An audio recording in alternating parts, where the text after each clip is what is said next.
mirgaa bitaa fagoo dhiyoollee warri qoommiteen caqasuu jirtan cuftummaa hiyooyya hoolii waariin teessan nagaa tun qoommiteen taboorana giloobal miidiyaa tagam Itoophiyaa irrasanii dhiyaattu.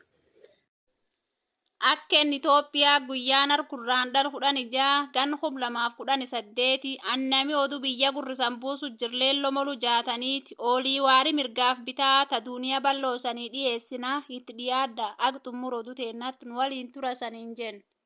Oduu jalqabaatiin akkum torbaan dabrhee simam godin booranaaf booran baa fulaakka akkaat duumansi roobamu mul'achuu jira. Godin boorana aana taltallee ardakka akkaat roob ganam kanaatiyya lola dhuganii jedhan. Furmaati rooba jiraachuu waan danda'uuf uummati oobru marra bisaanii fi ara'ee dhakkakka qorqoradhaa maamuladhaan dhaamsi heenka boorana giloobal miidiyaati.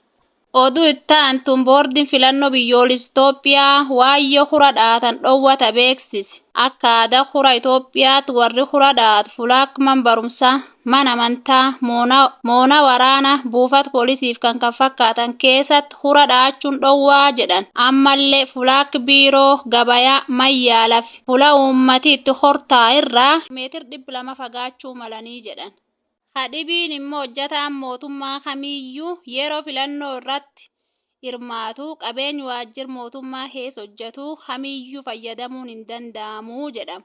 Oduu dhibiin godin booran baat dhaabbanni miti mootummaa FHI 360 jedhamu qarqaarsi meeshaalee yaalaaf qulqullinni beese miliyoon 19 oli taasisee jira. Dhaabbanni miti mootummaa FHI 360 kun qarqaarsi meeshaalee fayyaaf qulqullinni hospitaal waliigal nageellee booranaa, buufata fayyaa nageellee booranaa, hospitaal jalqaba madda walaabuu fi buufata fayyaa gobeelee taasisee jira. Qarqaarsi kun mi yaalaa, mi qulqullinnaa fi mi ogeeyyii fayyaa ittiin of eeggatu of keessa qabaa jedhan.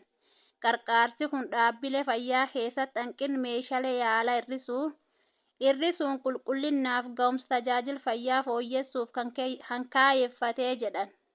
Qoraa bulaa deebana hordoftootteen taboorana giloobal miidiyaa daa'imtuun teentan mirgabitaa tagan Itoophiyaa tabuyyaa irraa sunirraa xumuraa oduu hedduu diniillasumaan isaanii qopheessinaa annami oduu biyya guddusan buusuuf jirleello molu jaataniiti akkasumni waliin jiraadhaa boorana giloobal miidiyaa hordofa isaniin jedhu.